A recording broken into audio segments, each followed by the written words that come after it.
சம்பா தாளடி பயிர்கள் நீரில் மூழ்கி முழுமையாக அழிவு போயிருக்கு. அரசாங்கம் அதெல்லாம் பார்வையிட்டு கணக்கெடுத்து விவசாயிகளை பாதிக்காதவன்னா தகுந்த நிவாரணம் வழங்கணும்.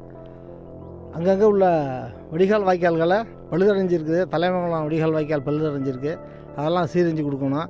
வடிகால் தூர் வராதனால இவ்வளோ பிரச்சனைலாம் வருது. அரசு இதை கவனத்துக்கு எடுத்துக்கொண்டு சீர் செய்யணும்.